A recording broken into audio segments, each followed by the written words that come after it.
Hello and welcome to whatever the fuck this is again. Oh, we're doing it now? Yeah, this Okay. is the start. Fuck you. Well, enough I can say. No. I don't know No. what time I'm going home, No. so you No, know. it's the start. It's the start of the thing. Start. Okay. We have begun. We have begun. We have begun. So, would we like to get straight into the topics, or are we going to have a little introduction? Oh wait, we've got to do the intro. No.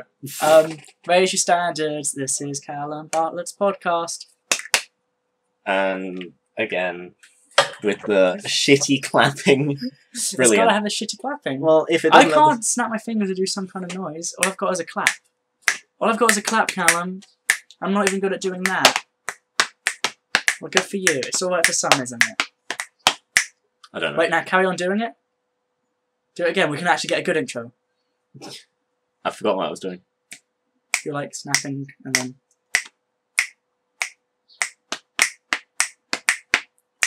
Someone? I've lost it. Damn it! I was going to say if you kept doing that, I'd be like raise. Nah, not raise. I don't know. I was going to go into the bit. Raise like, your doggers. Raise your doggers. Raise your doggers. Dogging today. We recommend. What? Dogging. YouTuber approved. Are you a YouTuber? I do YouTube, so by definition. I suppose so. Yeah, cool. Yeah, that makes sense. Right, gaming. Gaming. There are no gaming dogging games, to my knowledge. Ooh, that's a research spot for later. Slender. It's close enough. Slender's close enough. Oh, he's taking notes. Dogging games. Fine. I've just written down dogging games, so I can look later. Here's the thing, I said we should probably look into some of these subjects. No, I don't need to look into any of these. Far Cry 5 exists. It exists. It exists. Do you know any? Well, I've heard rumours about what it could be. What have you heard? I have heard Mhm. that it's going to be a game. I actually have something to say about it. What? I ended up there was a video. It's trending right now, I think. There's a trailer from it, and it looked like it was on some kind of like plains land that had kind of like white church building or something. So maybe they're going for like, I don't know. One of the things I thought I heard, one of the rumours I heard, was that it was going to be a Wild Westy kind of game. Does that reflect the trailer That at all? seems like that could be. That is a bad idea. How so? Red Dead Redemption 2 Good is point. coming out. Good point. They're asking for a competition there. Yeah. And Rockstar, who have this fantastic record of making good games and shit multiplayers. Fuck. Okay. Fuck GTA The Online. insulting was the last podcast. Fuck not this GTA one. Online. What podcast? That doesn't exist. Right. Give me that and I will make a glorious video from it. What was I saying? GTA, fantastic game. Bully, fantastic game. All of those, Rockstar is so good at making games. Mhm. Far Cry 3 is the same as Far Cry 4, which is the same as the DLC for Far Cry Primal. And now we want Far Cry 5, but with a Western theme. So it's going to be exactly the same thing. Here's the thing, I don't know how the Western theme the gameplay translates to the Western theme. I don't see a problem. It's going to be like, you probably wouldn't be able to see how it translates to that other game. Primal. No. Nier Automata? Nier Automata. Yeah. Why are we talking about Nier Automata? Because I'm happy that to talk about it follows exactly the same formula. You're in a place, there's some shit to hunt, you do a bit of crafting. You have no idea what Nier Automata is, do I have you? no idea It what has any of these games. I don't know if it has No, any I think crafting. I'm You just thinking said- of something else. Um, It was that game with the dinosaurs. That were robots. Horizon Zero Dawn. That one. Yeah. That's the one I mean. They've both got robots, but Nier Automata's entirely different. Yeah, I fucked up. It's like a game about existential dreads with robots. Oh and- wow, that sounds and right it's on like my a alley. really cool. It's a really cool hack and slash about existential dread and questioning humanity and. Well, it does sound robots. right on my alley. Yeah, you should actually play it. Shame it's not on PC. Oh. Yeah, it's pretty good though. I want to actually get it and play it properly. So yeah, right. Same formula as every other survival game. Yeah, Go and hunt shit. it's the Ubisoft way. Find some stuff. Keep the making Ubisoft way. sequels. Keep making the same Keep game with a new Yeah. map. Exactly. Sometimes not even a new map, just a reskin. Far Cry Primal. Yeah. Exactly. Assassin's Creed. It's like here's the thing. Far Cry 3, it was good. It was a bit fresh because that was before it became super stale. Far Cry 4 was like whatever. I heard it was pretty good, but you know, they were starting to become a bit formulaic at that time. Did you ever play The Crew? I did not. It somehow stuck to Ubisoft's formula to some degree, despite being a driving game. Oh, The Crew is that one game. The open world. You can go around all of America, which is actually really fun. I played it with an old friend of mine. We started out in like New York. We went down to Florida, and then we went all the way to LA. Then we got bored, and then you know. You know what American driving game I play? American Truck Simulator. American Truck Sim. Yeah, it was. It's so good. It's such a good game. Yeah. Literally the only game I use my Steam controller on because I need more buttons. Wow. Fair enough. I played Euro Truck, but not American Truck. It's the same game. It's the same. It's just the same. There's They Alaska don't have, in they it. don't have roundabouts. Yeah. America doesn't have roundabouts. I don't understand that about America. How can you not have roundabouts? Like everything. Well, I can imagine there not being roundabouts. They have a lot of traffic lights. Yeah. They have a lot of So that's how they traffic lights in count it, America. because, like, you know, recently been learning to drive. She's like, oh, roundabout, it's basically just like a junction, but a lot easier. So, A junction, but round. Yeah. But it's like, you know, when you go up to it, it's just kind of like, instead of just going left, right, or whatever, you have a roundabout that you can go round, and it makes the flow of traffic easier. Yeah, America doesn't have that, so instead they use traffic lights to try and do because that. they're idiots. Yeah. Fuck you, America. That's That's my manifesto. Replace all traffic lights with roundabouts. all traffic lights. All traffic lights. In the world, or just America? All traffic lights in America. I'm not going to change the road structure. I'm just going to replace like the traffic lights, the actual lights, with roundabouts. God, getting around Times Square is going to be... I could be Monster Raving Looney Party of America. New York is going to be horrendous. New York. You're going to destroy New York as a No, city. LA might be better. Finally. LA might be better for it. Right, what do we say about Far Cry 5? We said it was yeah, well- a bad idea because of Red Dead Redemption 2. Yeah. So the crew somehow stuck to Ubisoft's little formula, despite being about driving. You'd go to towers, unlock them and stuff like that. Oh, I was going back to 13-year-old me. Hello. But yeah. So it's a formula that they've kind of stuck to for plenty of their games now. And they change in places. Thankfully, Rainbow Siege never got that treatment. But they're just sticking to the formula and hoping it works. There was For Honor, which... I have mixed feelings about that game. I have a play time of 4 days. Something like that. It's a fun game. It's got a lot of problems. As you're saying with the fact that Rockstar, they're a company that they make really good, solid games. Ubisoft is a game that it's a company that doesn't make good, solid games. They often have good concepts. Because Watch Dogs go around, hack everything. Oh, I like Yahtzee's interpretation of Watch Dogs 2, which is, they made a good concept, they made Watch Dogs, but they missed the human element, so they put that into the Ubisoft creation machine and made a character so vibrant that it gets rid of all the dark undertones. Yeah. Ubisoft know how to make good concepts. Yeah. They don't know how to put them into a game. For Honor was a good concept, but plagued by balance issues, connectivity issues, microtransactions galore. Did you know Ubisoft made those... did you ever have a Nintendo DS? Yes. And then, Ubisoft made all those, like, My Secret Pet things. Really? Yeah, they made all those games. I guess that was before they were really big. I think I have some. I do have some of those games. Ubisoft used to be that company that they made tons of random games, but they actually made some of their own, like Rayman and stuff. They were like the Rayman company. Oh. It's like how Naughty Dog, like you look at them, you say like, oh, Uncharted, Last of Us. They used to be the company that did Crash Bandicoot, and I think they did some other stuff on the side. They could still make Crash Bandicoot. Yeah. Probably make They a were new movie. mastering it.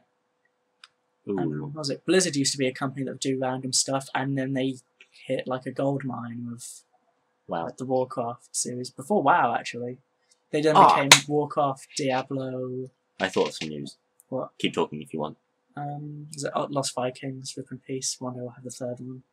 He just did this weird hand gesture that means nothing to me. Alright. It's the thing that when I was at the AC/DC concert, they did that because the dude would like do that, and people were like, yeah, 'cause Right. horns. You devil. keep making hand gestures on our audio-only podcast. Anyone that's an AC/DC fan knows what I mean. Well, The, I'm not. the horns. You know how Spider-Man flings his web? Yes, like it's that, but the other way around. Yeah, basically. Alright. You can say what you're going to say. I was going to say that it's very old news by now, but the Five Nights at Freddy's film has been cancelled. Got cancelled? Yeah. Huh, I did not hear about that, actually. And they have a second book coming out. Yeah, I heard about the book. Didn't realize it got Second cancelled. book, film is cancelled. Citation needed, that's just something I've heard. Yeah. But any reason why it was cancelled? I don't remember, it was a while ago. Mm-hmm. But it does interest me what story you could make. I've been meaning to get the book to read, because the concept of it fascinates me. Just how can you make that into a story? It's not a game that translates its story very well, because the story is you sit there and press buttons. Follows a lot about the dude that made the animatronics. Afton, yeah, purple guy. Game theory. Only reason we know. But yeah, I think it follows a lot of. Can I be copyright struck? Has he got a trademark on it? Copyright stroke. Copyright stroke. Like YouTube strokes your eyes closed as it kills you. And you didn't do it long enough, or really loud enough. I'm not sure the mic will pick it up. It will. Well, still not be that loud. But yeah, really interesting. Have you heard? Speaking of Naughty Dog and films, actually, Uncharted is getting a film. I did hear that. And do you know who's playing Nathan Drake? Me. Tom Holland, the guy that plays the new Spider-Man. Me. Yes, I saw a tweet about that. He's going to play. Because they're going to do a prequel to the games when he first meets his partner Sully, like the old dude. If you ever seen any gameplay from it? Nope. Well, there's like this old dude called Sully that he ends up meeting and then teaming up with for like years later. And he's going to play a young Nathan Drake when they first meet, and then I think the idea is they're hoping that as they make more films, Tom Holland's going to grow up, and then he can actually be a reasonable age to be Nathan Drake. Because he's like in his early 20s or something now, and so he's going to be playing the young one, and then in like 10 years' time or something, when they start making more of them, it's going to be like, oh, this is like when the first game happens. Hey, he's now in his 30s, about Nathan Drake's age. Who made the Just Cause games? Just Cause. Wasn't CD Projekt Red. No, that was Witcher. Yeah, that was Witcher. God, it's all... I can't remember for the life of me.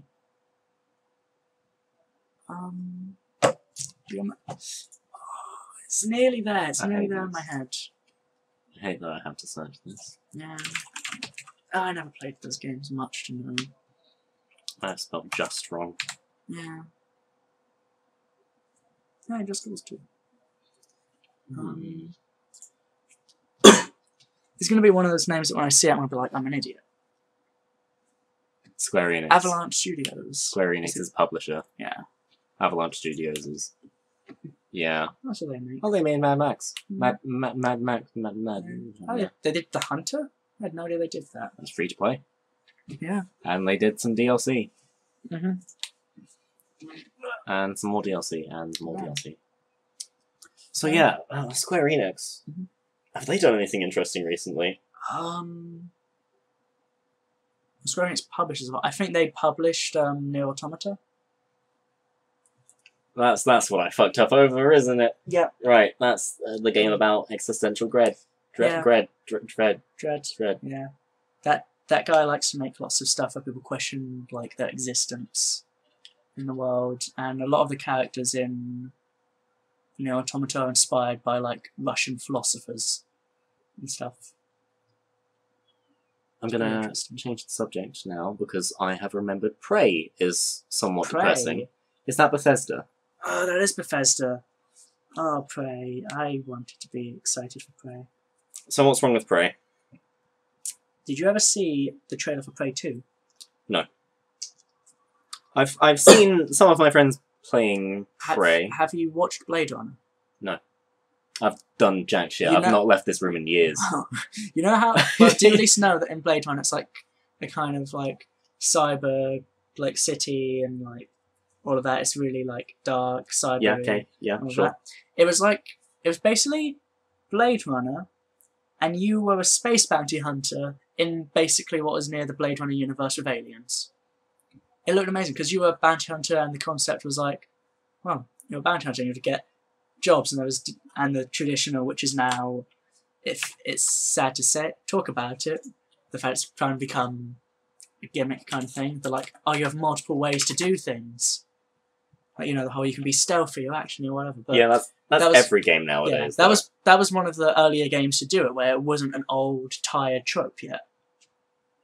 To some degree. That's every game nowadays. That's another Ubisoft staple with their open world. 2011. This was before it was a thing, really. Yeah, you're a dude who's like on a plane. You end up getting sucked through like a portal on there, and so naturally, what do? You become a bounty hunter, of course, and try and survive. It's pretty cool. Like, yeah, it looks like the start of the forest. Did you ever? Probably a dumb question again. You ever watch Cool World? Sorry, what? Cool World. Did No. you ever watch it? There was a dude who got sucked into like this universe where everything was animated, and he became a cop. Stuff. Oh, like that one Looney Tunes film. Just go with it. Yeah. Yeah.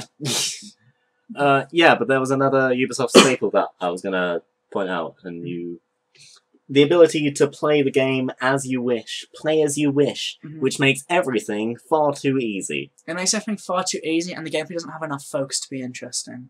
It just does everything very alright. Yeah, this is the kind of world, like... Is that Batman? No. We're watching the Prey 2 trailers, by the way. Yeah. Muted, obviously. Yeah, there's actual gameplay trailer as well, which... Oh, is this just a concept trailer? Yeah, this concept trailer, they pretty much did the gameplay trailer, and it looked identical. It looked amazing. This was before the times where you had to be super skeptical about E3 footage. Oh, God. Because it was like, oh, here's the E3 footage, it's true. It actually was accurate back then. Now it isn't. You know what? What? You know what I'm going to miss this year? What? Nerdcubed isn't doing an E3 conference. He's not doing... Yeah. No, he's not streaming the E3 conferences. Mm-hmm. And what I'm most going to miss from that is anytime Ubisoft come up with anything, or anytime anyone says, look at these ultra-realistic graphics, they would put up a disclaimer at the bottom that says, pre-rendered bullshit. Mm-hmm. That's quite funny. I like that. Yeah, so you can play the Prey 2 gameplay trailer, because it's quite cool. Okay. But, what was it? Really old. I don't even know if anyone fucking remembers this. It was meant to be released for the Wii U, I believe. It was a game that Ubisoft was making. Oh, I can't remember what it was. Oh, God. Ubisoft made a few games for the Wii U, didn't they? They did. They made that one... Yeah, that one zombie game. They released... Why did they make that? I don't know. But, hey, Zombie was quite interesting. But they were going to... I think it was Ubisoft. They were going to release another one where it was about, like... Earth was being invaded by aliens. They were, like, really small, vicious aliens. And it had... Because, you know, they made the Rabbids. Yeah. It was, like, that kind of comedy, but darker. Okay. A bit darker and more mature. Okay. Slash immature, kind of like sexual and stuff like that. It'd basically be if Rabbids were suddenly, like, 15 or 18 rated. It was like if it was aliens that you'd end up killing. The concept was fascinating enough. Ubisoft's thing, great concept. I have never heard a single word about it since the trailer, and I can't remember its name. Oh, God, that's just being in development hell, really. Yeah. Like Duke Nukem. I don't even know if it was cancelled. I've literally heard nothing. Yeah. Duke Nukem actually came out, though, to everyone's disappointment, because Gearbox Studio is a bad company. I liked Borderlands. Besides Borderlands, they were horrendous. I liked Borderlands 2. Besides the Borderlands series. I didn't like Borderlands the pre-sequel. Because, what was it? You ever play Aliens Colonial Marines? Nope, but I have seen it. I've seen it recommended on my Steam, and it doesn't look very interesting to me. Pre-ordered. You're an idiot. I don't pre-order anymore. No, you shouldn't pre-order anyway. I was much younger back then. God, when that came out, that was like year 9? Oh God, I backed so many Kickstarters. I backed so many Kickstarters. See, we all make mistakes back then. Oh, but you know what I did back? What? I backed Don't Starve. Oh, really? Well, that pays off. That was the game. I have kept all of my emailed receipts that I've ever gotten. Really? Really. And I've kept them in a folder, and I was scrolling back through them. One of my, I think it was my first purchase on my debit card, was I spent £17 on Minecraft. Really? Yeah. I think I got it before 17. I think I got it when I was like 12. I got £17 on Minecraft. This was just, it was like half an update after the official release. Oh, really? Yeah. Oh yeah, I got it way before the original release, like a year or two beforehand. And then after that, like maybe 2 or 3 emails down, was my receipt for Don't Starve. Don't Starve, the early access. It wasn't called early access back then. It was like 2012. Yeah. It was a pre-alpha. Wow. Damn, it's pretty It was interesting. a really different game back then. I'm surprised. Hey, it's like, you ever see Minecraft when it was first released? I remember learning about what was I just talking? I remember learning about Don't Starve from a Minecraft YouTuber. Really? And I remember who you are. I remember you, Paul Soares Jr. Mm-hmm. No one else will remember you. All right. Mm-hmm. Oh God. You were lovely. You had really nice Minecraft videos of just you. You had a server that you set up for you and your kids, and they would all play together. And it was so cute. Did they have a video where they made a house where they had a nether portal as a door? Because I think I remember watching this guy. Because there was a dude that played with like his kids, and they set up a nether portal as a door once, and they just had people come in. They had like skeletons and zombies just come in because they thought, "Hey, it'll be a cool door." And I was like, "Oh god, this is a horrible idea." No, I remember watching these videos far before that feature was added. No, that's fair enough. Like when pork chops wouldn't stack and they healed you instead of hunger. Yeah. Instead of hungering you. I actually play Minecraft before that 1.8 adventure update. Like 1.7 or 1.6, whatever. Beta. That was my favourite time to play it. 1.6 beta. Yeah. Because there is now a 1.7. Yeah. It's basically like, oh, do I want to play 0.6 beta or do I want shears? It's basically my decision between playing 1.6 or 1.7. That's how I decide. I don't use pistons. It's like, do I want shears or do I want to punch sheep? It's like flip a coin. Let's play 1.6 today. Oh, pistons. Pistons. I never got to experience the piston mods. Yeah, me neither. Because when I started playing Minecraft, there were pistons in the game. I got into the game 1.4, 1.5 beta. Beta? Yeah. I hate that I need to specify that. What are they up to now? Like 1. I was playing it the other day. 1.11.2, I think. It's dumb. It sounds dumb to me. Yeah. So what year? How old would we have been in year 9? 11/12 in year 7. So plus 2. 13, 14. I was probably about 13 when I pre-ordered Gamescom Marines. I don't pre-order games anymore. I played through that game on the hardest difficulty twice. I've never pre-ordered the game. Like, by myself, with my own card, with my own money. I've never pre-ordered the game. With my own money, I bought into early access, but I haven't. I don't book early access anymore. Mostly because I think the game that burnt me out most on early access, can you guess, probably the game that burns out most people on early access? DayZ. Oh god, I got it right! 67 hours. About 3 to 5 of it was fun. I didn't play that game for I think it was just under a year, because my friends were like, for a year they were like, let's play it. It's like, nope, nope, nope. And then like a week before it was going to hit the year mark of me not playing the game, I was like, fine, let's do it. When you buy an early access game, you don't treat it as I'm buying into something it will be in future. Treat it as I'm buying this game for what it is now. Yeah. Because there is a chance it'll never be updated again. Don't Starve, as it was, probably wouldn't have been fantastic, but it was a functional game when I bought into it during pre-alpha. Yeah. That's the thing, there's also games where they do that and they're perfectly fine. It's like, oh, it's early access, but hey, the game's still good enough to play and enjoy. Can I browse my early access? I think you can, yeah. Yeah. So, one game I did enjoy in early access though was, oh god, what was that game? PlayerUnknown's Battlegrounds. I've seen... We'll get onto that. I haven't seen gameplay of it, I'm just like, it's another, like, what? Kind of Hunger Games style early access survival game that will not be finished. Like... But as it is now, it's actually really good. But it's like H1Z1. all the armor mods. I never saw anyone. Oh, is Rust still in early access? Yeah. That was in early access when I bought the Yogscast Humble Bundle in like 2013. What's the other one? What's that one that came out a while ago that was like a Hunger Games style thing? The culling? Yeah, culling. It's just rinse and repeat. It's survival game or Hunger Games. That's all they are, most of the early access games. And there's the odd few ones that don't get enough credit that they deserve. Oh, I love going through my discovery queue and just looking at the tabs, Okay, the tags actually, and I love seeing just survival early access. Yep. Oh fucking! I love Stardew Valley. What are you Stardew going to Valley. talk shit about Stardew I'm Valley? going to talk shit about Stardew Valley.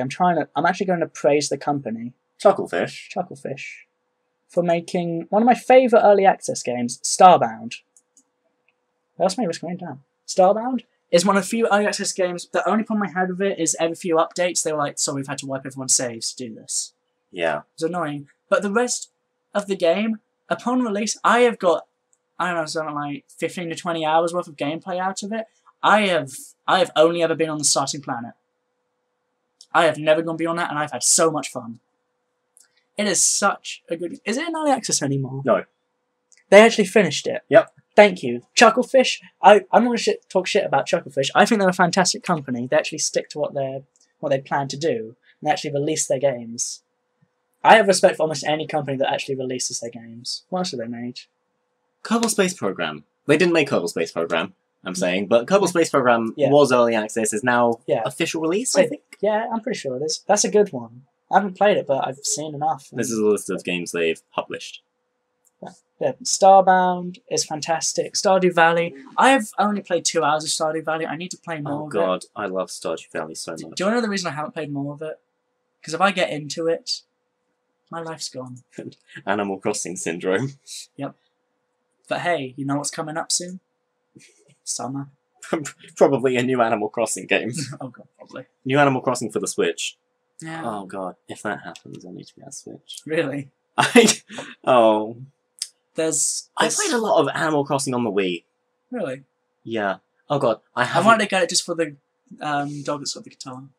I haven't played Stardew Valley in so long. Mhm. Because I am doing the thing that I did with my Animal Crossing, which is, oh shit, I missed a day. I can't go back.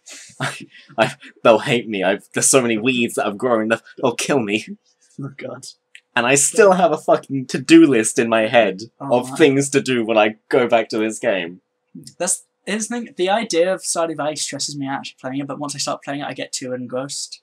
That's why I've only played 2 hours, because those 2 hours, they went by very quickly. I don't remember it being 2 hours. I've got... I played for 10 minutes, like, okay, let's put it down for now, I need stuff to do. And then it was like, oh, I played for another 2 hours, okay. It's tagged as agriculture. Yeah, you do have agriculture. I know it. You do. I know you have agriculture. I did it for a joke one time. I tagged Dota as a single player game. Fucking feels like that sometimes. Plantera. No, I'm not saying shit about Plantera. Right, what's next on the list? What's it? Red Dead 2, we talked actually, about going that. back to the Switch, there's actually one game that's been announced that I'm interested in. We have that later. I really want to save it for later. Okay. We can talk about the Switch now, but I want to That's fine. go on Don't Nod, because I would say go to Don't Nod. Okay. Life is Strange 2 has been announced. Did you ever play Life is Strange 1? Did you ever watch any watched gameplay? The story looked really interesting. The gameplay I have questions about. Partly because contrived. Oh, you can't use your time travel powers now. Why is that? Because this is quite a pinnacle moment.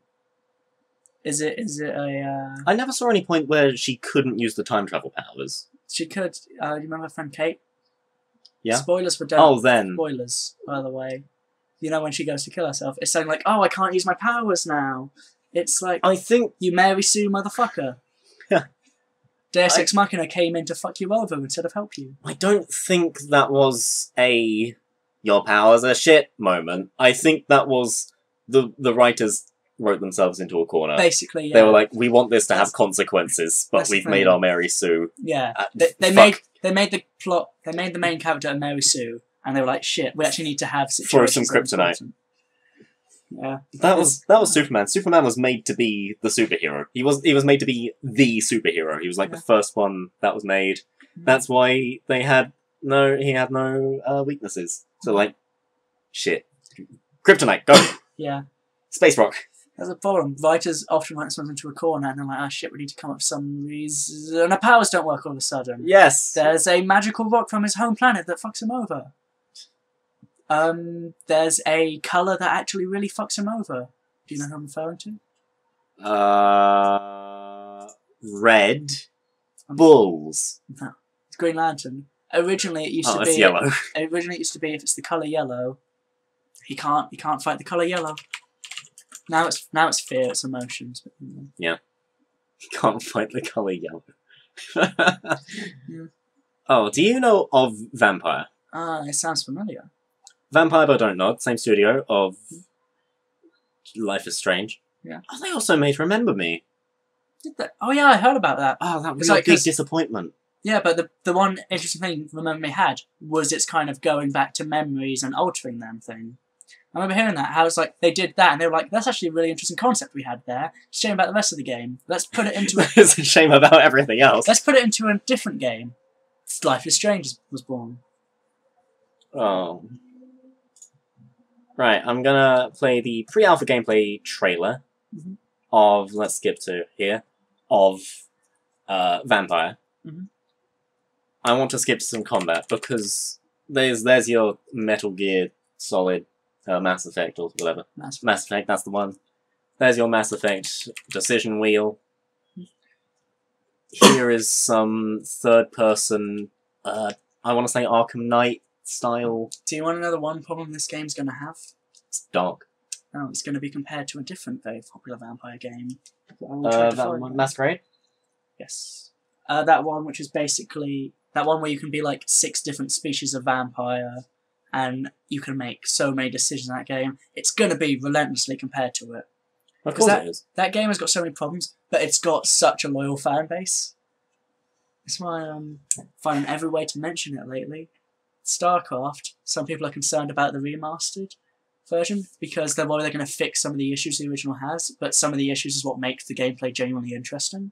Like, oh, you can only select 12 units at a time. Not StarCraft 2, where you can select like 30.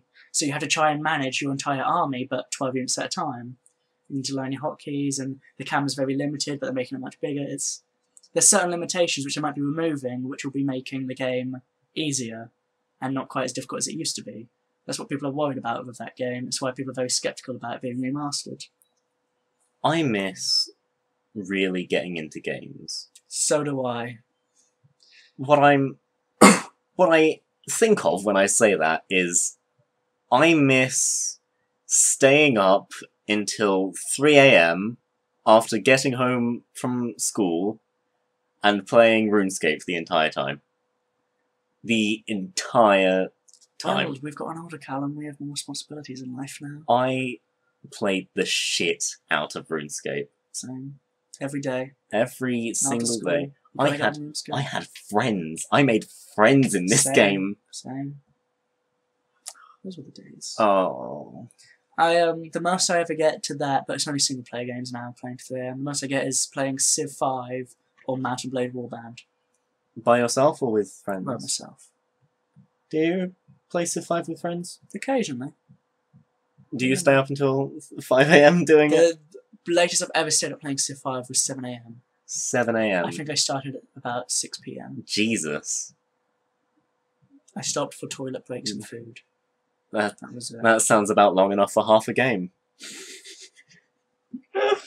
I did not finish that game. Of course I think not. that's actually my game where I'm on like turn 950 because there's only one Civ left besides me, and I managed to conquer my continent because there was one other guy, and that dude decimated everyone else on his 2 continents. And he's got all the uranium in the world, but I had the most delegates because I didn't decide to kill all of the city-states like he did. And it seems interesting, just looking at Vampire thing. Yeah, he decided to kill most of them and keep like 2, which I am like allies with. So I have the most delegates. So when it comes to interesting, looks interesting. This gameplay reminds me of something. We're still watching the Vampire trailer. Do you play? I would say you do play a vampire. So do you play a vampire or are you a vampire hunter? play something that can teleport in black shadows, Probably so not. I imagine it's a vampire. It's like turn 950 or something. I've got all the delegates, and so I'm the head of the United Nations, and he really wants to unban nukes because he has all the uranium in the world. But I have enough delegates that every time that comes up, I'm like, no, fuck you. Did you pick up Civ 6? No. Do you want to? When the DLC comes out. Why is that? I'd rather have the full package because when Civ 5 first came out, it was a piece of shit. But as more and more updates came out, they introduced religion and more culture stuff. Yeah, but that's updates. Well, and you it's less- said DLC. Well, no, it was DLC. It's just they updated it with DLC. Because here's the thing. Why should things be updated with DLC? Why should that be DLC as opposed to added to the main game? It's because it changed. I think it changed the game enough and happened a year's enough afterwards. Because it wasn't like a few months later they're like, oh, here's the patch, pay for it. It was like 2-3 years later, hey, here's an expansion where it introduced all this stuff.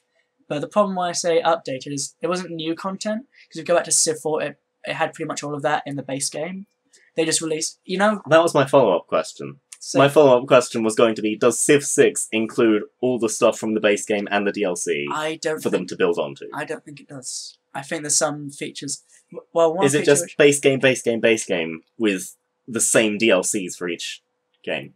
No, because it only recently started with Civ 5, I think. I'm not an expert on the Civ series, I haven't played every single one. But I think Civ 4 only had one expansion, which entirely changed the game because it introduced tons of new stuff.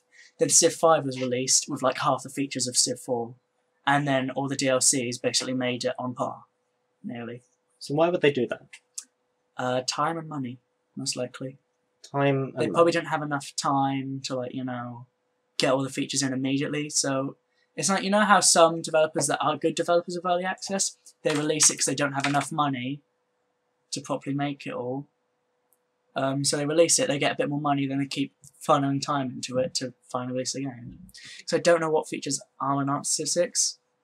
I feel somewhat concerned about it. I know it's a really small thing, it's like, oh, that's dumb, why would you be concerned about that? To me, it doesn't bode well, it's a bad sign. You cannot rename cities in Civ 5. Civ 5, Civ 6. It's such a small, basic feature that wouldn't take much time to put in, but it's not there. So I'm curious what else isn't there, because it would be too inconvenient to add. Apparently, Sid Meier has a 33-33-33 rule of game design, which is 33% of the game should remain established systems, 33% should feature improved systems, and 33% should feature new material. So following that, they are never going to have the same material. Well, I mean, they eventually have the same material, but they release it years later. Because, here's the thing, Dark Souls is one of my favourite series of all time. I have never played a single one of the DLCs. I judge a game based on how it can stand on its own without DLC. I was going to pick up the Dark Souls 3 DLC. It's bad. I hear it's good. I also hear it's good. I will very possibly not pick it up. For the standalone reason that, well, I don't want to spend much more money on it. Even if it is one of my favourite games and I want to support the developer. It's also a matter of just... I judge the game based on its... Matter of principle. Yeah, got a matter of principle. I admit, you can say like, oh, but you bought Civ 5 for the DLC. Yeah. I bought it years after it released. I bought Dark Souls on release. He has a special box for it as well. Yeah. I think actually every single Souls game bar Demon Souls I end up buying on release or near to release. I bought Dark Souls when I was really young and I ended up selling it, but years later when I played it, but I bought it like 2 weeks after release. I bought Dark Souls 2 on release, Dark Souls 3 on release. I've got special boxes for both of them. But still never played the DLC. I hear the DLC's really improved a lot of flaws that some of the games had, but judge it on its own merits. I bought Civ 5 years later because I first heard about it when they released the final DLC, Brave New World. Because I don't mind buying a game years later if it's like a, Game of the Year edition with all the DLC. Because I never bought Mortal Kombat, but I bought Mortal Kombat XL, which has all the DLC. except it doesn't. The one thing it hasn't got is you can spend money to buy all the unlocks in the game instead of unlocking them. I'd rather just unlock them, even if it's tedious. But yeah, I never bought the base game because I didn't want to buy the base game and spend another 20 quid on DLC. I just wanted to buy the game with all the DLC on its own for the same price. I feel as if DLC should be in the game, or because quite often a lot of it is like, oh, we could put it in the game from release, but we want money. When it's genuinely more so they made it much later, I feel a bit happy with that. I pirated Skyrim as a child. Mm-hmm. And when I was 13, I pirated Skyrim. Yeah. And when that happened, I didn't get any of the DLC because it didn't exist. Mm-hmm. But I played the fuck out of Skyrim. Yeah. And when I could afford to buy Skyrim, I didn't. Really? I just didn't buy Skyrim. I guess you got the pirated version. I don't have the pirated version. That was on a laptop. Well, I stopped playing it. I uninstalled it. Mm-hmm. But when I have this policy I have by myself, it's if I'm going to pirate a game and I want to play it, mm-hmm. I will buy it when I have the money to. I don't pirate games anymore. What I used to do was I'd often buy them because I think I pirated Space Engineers about a week or two before I bought it. Oh god! I just wanted. I treat it as a demo because games don't really have demos anymore.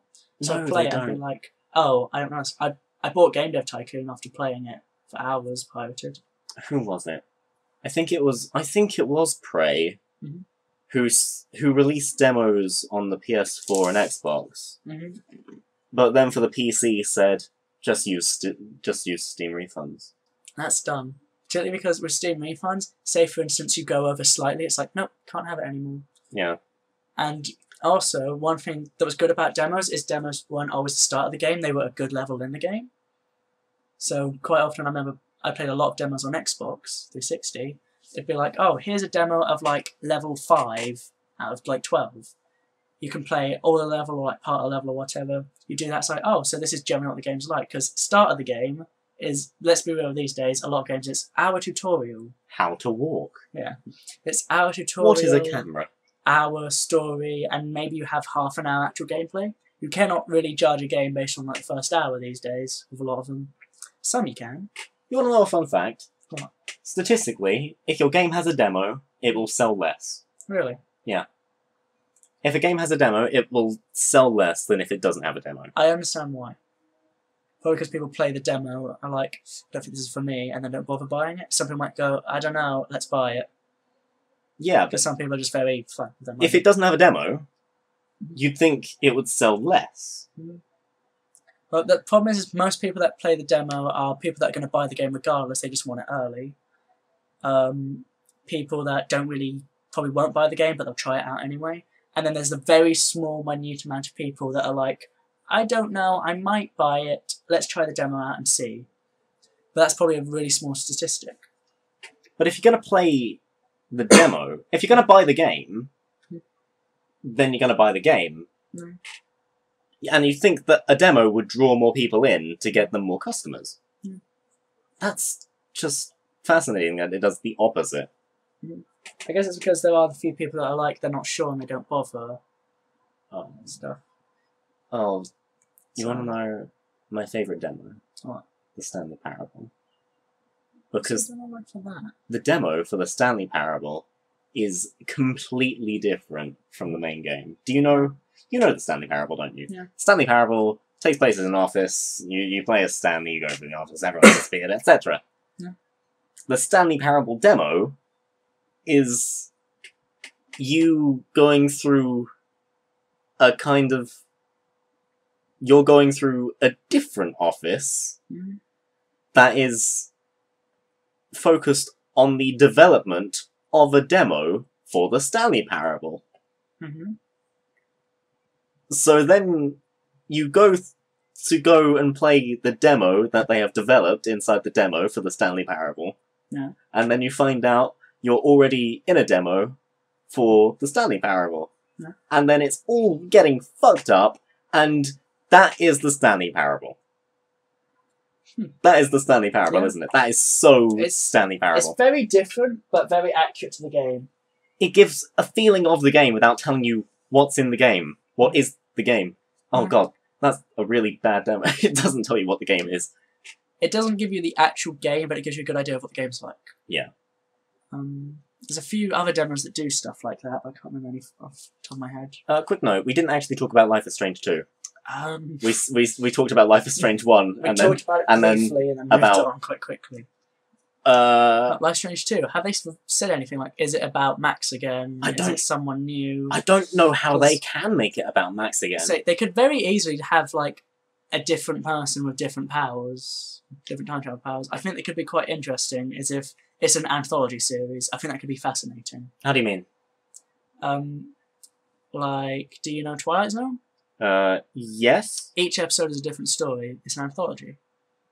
Similar to Black Mirror, if you ever watch. Yeah, you watch Black Mirror. I watch Black Mirror. Yeah, Black Mirror is an anthology series, because each episode, they have mild links, but you know, each episode isn't the same story as the previous episode, isn't it? Yeah. Because, like, you know, episode 1... Oh, so you think it's just going to be the same... It might... feeling, but... I hope that's what it is, because that could be really interesting. Different universe kind of thing. Because life is strange. There's a lot in life besides just college life. What if you end up seeing the life of average old Joe who's got, like, you know, a part-time job raising his family? Or you have the life of, I don't know, like a kid in like school, different to Max because they're a bit younger. Or what else? You could have. I'm trying to think what else. You could have the life of someone who's in the military or anything. Life is strange. There's lots of parts of life you could have. And they're all strange. Yeah. Interesting thing though. Interesting thing. In this announcement video, they have described it not as Life is Strange 2 or Life is Strange Season 2. They've described it as another Life is Strange game. That makes me feel good that they might be an anthology series. Because that doesn't necessarily hint that it's about Max. Because Life is Strange 2 could imply it's Max. Or Life is Strange Season 2 that implies a sequel, yeah. Yeah. However, if it's another... Like, another Life is Strange game, that just means another game that feels like Life is Strange. I get you. Like, it could still be in the same universe, but you know... I doubt it. Like, it could be, but it doesn't have... Maybe there are going to be like special callbacks, like if you pay attention to a TV. It could be like you see it on a TV inside a zone. You see, I don't know, the town that Max was in. Similar to how Black Mirror, because I don't know if you noticed, tons of Black Mirror episodes have hints to each other. Yeah. Because there'll like, be like a news report saying like, oh, the Vicky Claude? I don't know what her name was in White Bear. Say something like, oh, the trial has come to a close.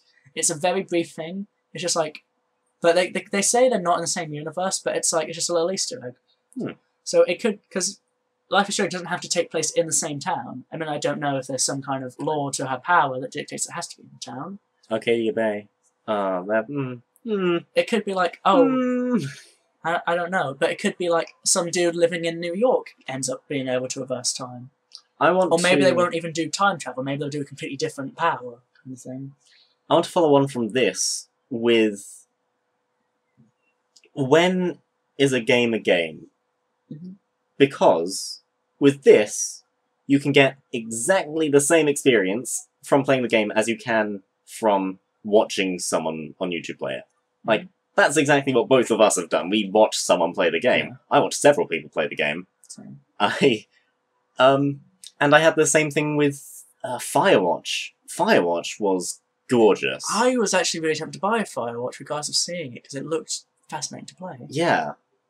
But I too was fascinated by it, but I in the end didn't, because I already knew everything about it. I'd already watched just a few people play it. Only reason I played Gone Home is because it was free on PS4. I probably would not have bought that game ever. But it was free on PS4, played it. I kind of wish I could buy it. I got Gone Home in a Humble Bundle, and I had already watched someone play it. But that's another game you can just watch someone play and get the same experience from. Yeah. When is a game a game? That is what some people will call, and Stanley Parable, that is so close to being a game in the sense of play it to get your own way. Yeah, you can get that with any game, though. It's like those Choose Your Own Adventure books, what Stanley Parable kind of is. Yeah. Stanley Parable was basically a book where you choose your own adventure. Isn't that all of these, though? Pretty well, here's the thing, you do get different endings and stuff, whereas Gone Home is something where you could literally just watch someone else play it. Yeah. Your input. And Firewatch. Yeah. Like, your input doesn't affect it too much, except, well, Firewatch, you make a few decisions here and there. Not really. There's, like, really dumb, stupid ones. I think there's one about, like... I think near the start, when it's going on about, like, the backstory, you get given, like, 2 options or something like that, if I remember. I don't think that changes anything. It changes something like, you end up seeing, like, a notebook with, some notes about it that, like, he's got talking about his past life, like a diary or something. They're basically... Going home is pretty much you can just sit there. There's no decision-making involved. Firewatch, whatever. Oh, interesting game. That Dragon Cancer. Yeah. The only reason I bring that up, and I didn't bring that up, you brought that up, yeah, but I was going to bring it up, is the developer of that Dragon Cancer specifically said, I don't want people on YouTube to play it. Mm-hmm. Because he knew full well that you could get the same experience from just watching it on YouTube. That's it. With Stanley Parable, that game's worth buying because there's enough different inputs that you can do as a player to make it interesting and have your own experience with it, at least. Because, like, you could say that about any single player game, like, oh, you don't need to, but you actually, in the moment-to-moment gameplay is different. Like, if you play Half-Life, like, you know, you can just watch someone play it, but you actually playing it is different than watching someone else play it. Is that what makes a game a game? I suppose, if, like... Having an input. Having an input that actually impacts the game in some way. Because Stanley Parable, it does impact it, because, like, the simple decision of, like, you go through the left door or right door, you've impacted the game enough. Because Choose Your Own Adventure books are debatably games as well, just on a book. So... Firewatch... I suppose you have an input in what you talk to Delilah about. Mm-hmm.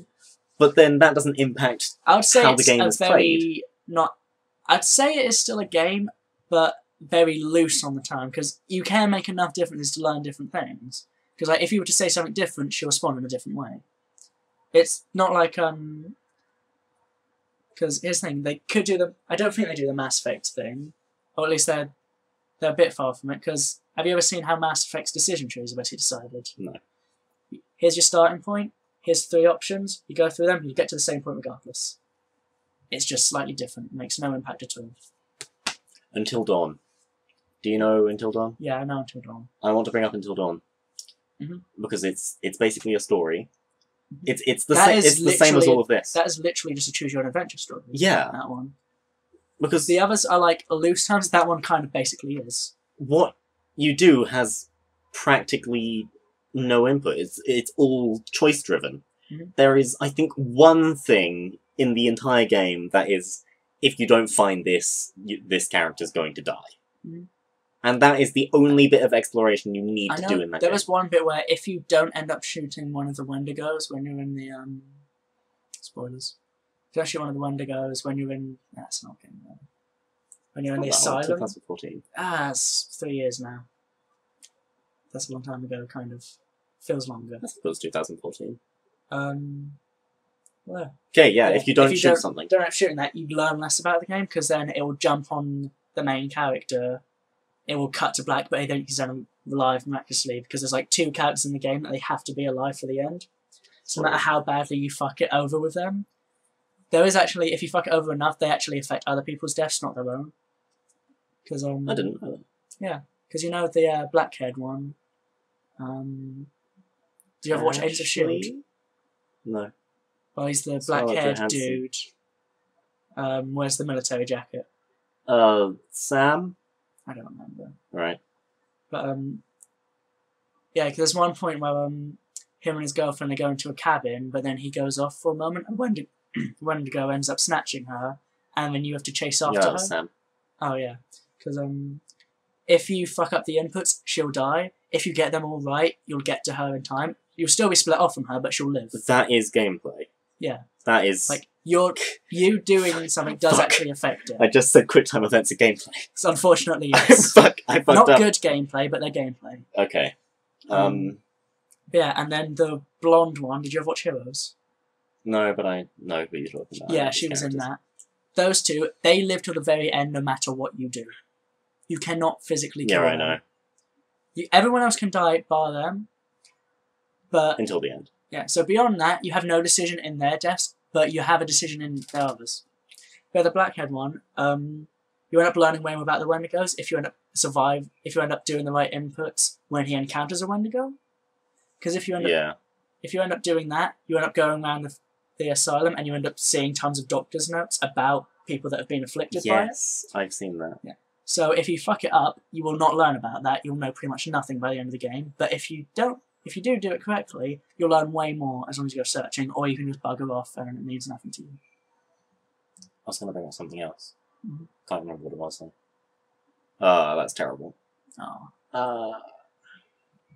Is it That Dragon Cancer, No. Firewatch, Stanley No, Parable, no. Gone Home, Yes, Until Dawn? Gone Home. Gone Home isn't a game. There's collectibles. So that's a weird thing. You can collect stuff in it. That's not gameplay. Well, that's an interesting debate, because by that definition, Crackdown isn't a game. Because 90% of that game is collectibles. You don't actually need to shoot anyone in that game, I think. They're pretty much just collectibles. We've encountered an odd conundrum. What is gameplay? I think if it's literally... Have you seen Mountain? Yes, I've seen Mountain. Mountain's not a game, is That it? That is a desktop. That's a desktop home screen kind of thing.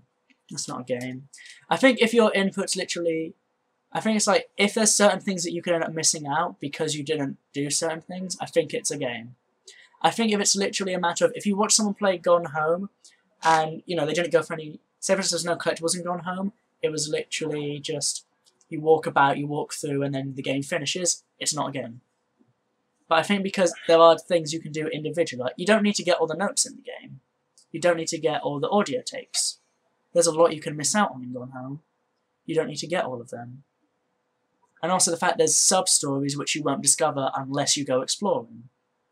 There's an element of exploration in Gone Home. Like, if you don't end up going right into the basement and looking around the old uncle stuff, you won't find out that the dad was abused by the uncle. If you don't go looking for other notes, you won't find out that the mum's having an affair with someone from her work. You're most likely to find it out because most of the notes are about it, about the sister's affair with that girl. You're likely to find out about that one, but two little sub-stories. Because did you find those when you played? I didn't play it. Oh, really, Bob? Did you watch anyone play it and they discover it? I don't remember. It was a while ago. Okay. Yeah, I was going to say, because I remember looking around and you end up seeing some like notes left by the mum and how she's got like tickets to go with her work colleague. And if you end up exploring enough, you end up pinning together like, oh, she's cheating on the dad with this co-worker. I don't know what that says. You don't need to read it as so I don't forget my points Okay. when you're done.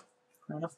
And then if you go around, you end up discovering that the old uncle actually abused the dad as a child. That's why the dad wasn't too close to the uncle. But I think the uncle kind of had a soft spot for him after the abuse. That's why he left the house to him. It's really fucked up. And you won't discover that unless you go exploring on your own, looking for the notes, looking for pictures, audio tapes and all of that. So I think, to some degree, it counts as a game. I think if literally you give the control to someone else, the only difference is the pace at which you complete the game, then I think it isn't a game. With that, I want to bring up the Beginner's Guide. Yeah, okay. It's a game you haven't played. You hadn't heard of it, have you? No. The Beginner's Guide is made by the creator of the Stanley Parable. Mm-hmm. The point of it is you are going through the games of a person called Coda, I think. Basically, the owner... let's call him David, because I've actually forgotten his name. Mm. David, the guy from the Stanley Parable, is a good friend of Coda, and has all of Coda's games, all of the games that Coda has made since 2011, all of the little demos they've made, and like, just anything, all of the mods, whatever. And he's pieced them all together and put them into the Beginner's Guide, which is essentially a documentary that you can walk around in. And it is fascinating. It's something about being able to walk around. I just really like museums.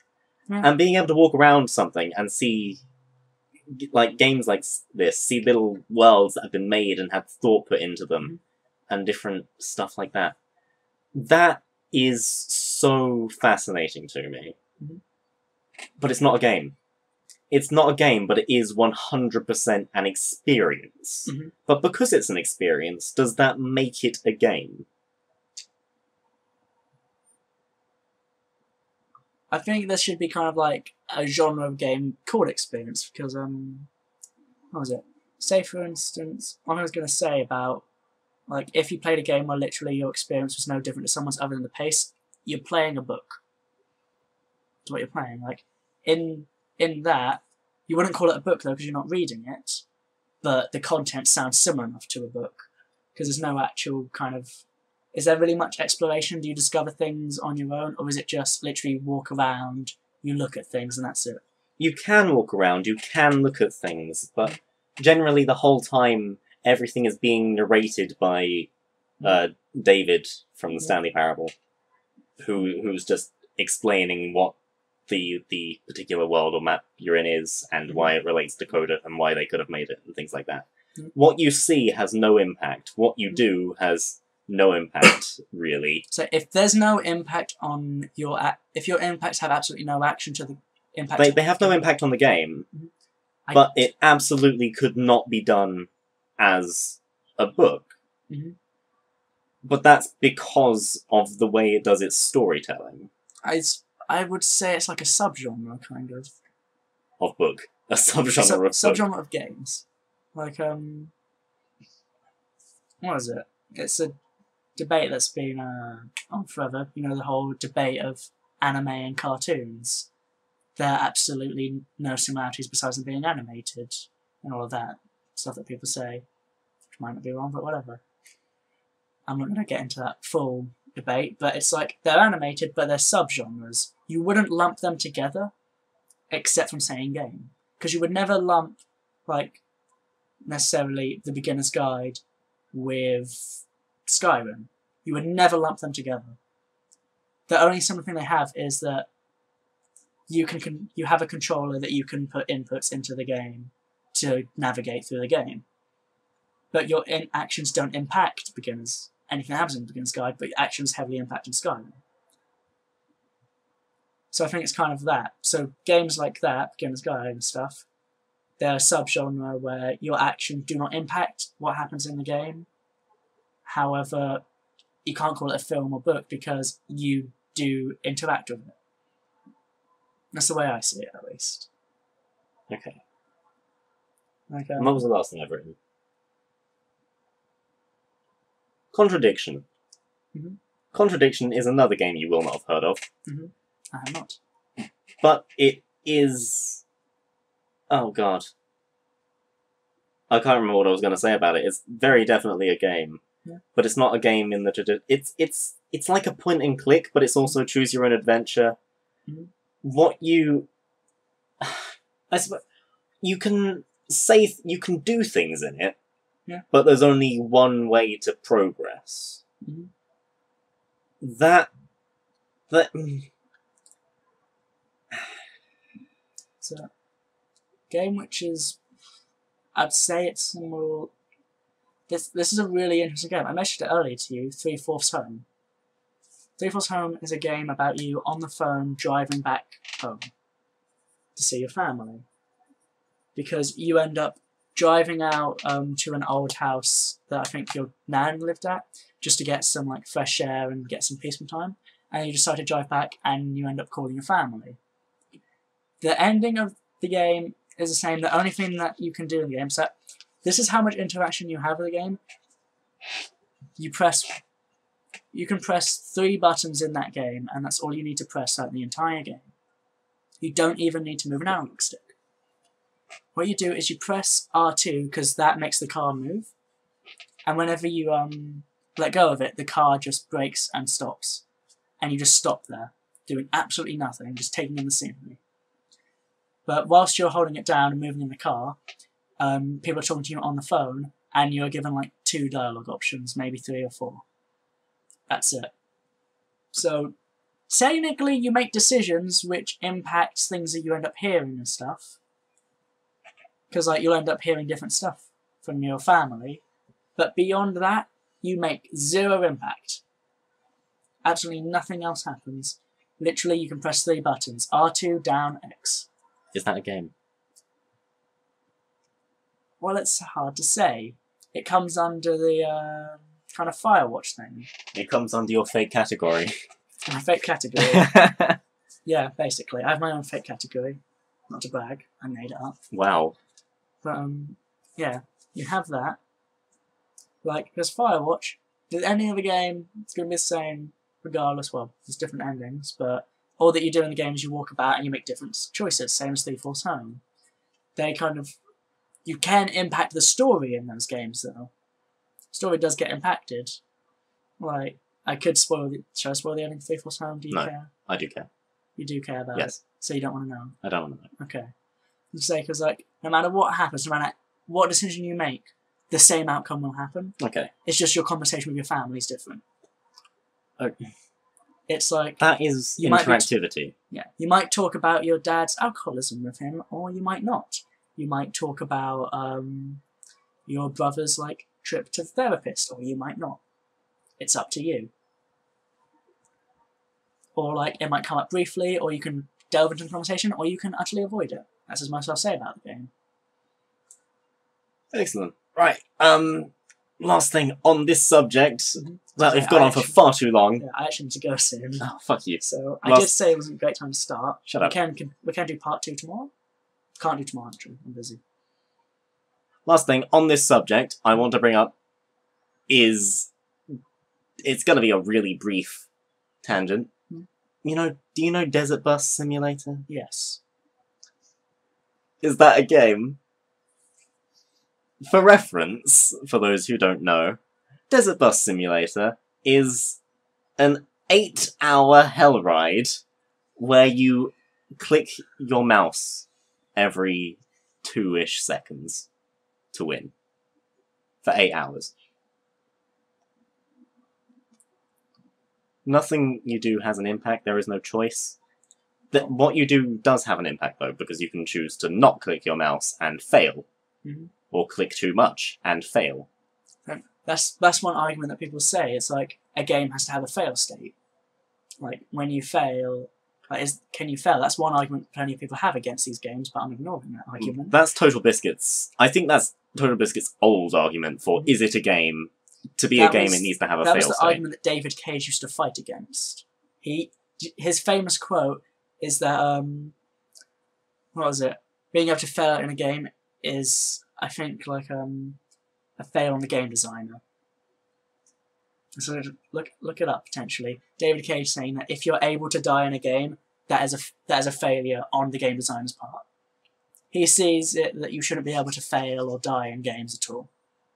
He is the creator of Heavy Rain, Beyond Two Souls, and Indigo Prophecy. He wants to be a film director. Basically, yes. So that would be his argument then, wouldn't it? Yeah. It's weird, because you can fail in those games. You can legitimately fail. You can. But he says it's a fail on game design. When you fail in those games, it doesn't set you back, though, does it? It does a bit, but, like, you know... It sets you back maybe 2 dialogue options. Yeah. He gets ripped on it for the quote all the time, because he basically says... Literally every game in existence, besides, like, walking sims, aren't games or they're bad games. He gets a lot of flack for that, because I think you can understand why. What's his opinion on Farming Simulator? I don't know, I guess you can't fail. Can you?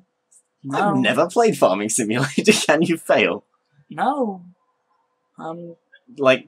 Can your farm fail to run? All of your vehicles and buy stuff you can't use, and then I guess you failed. Buy booze and hookers. But then you sell those things, and I don't know. I don't think you can fail. I think it's just you can either be a successful business or not a successful business. It's like, are you going to make, like, I don't know, 1,000 a day, or are you going to make, like, 100,000 a day? What are you doing? How goes your farm? I now want to mention Goat Simulator, but I also want to stop recording. Goat Simulator's not a game. Buy drugs. Invest in gold. I love you. Part 2. Part 2 doesn't exist. We can record that in 2 days, actually. Outlast doesn't exist. Because we have got a few more subjects 5 Nights at Freddy's is shit. Happy birthday to Melissa.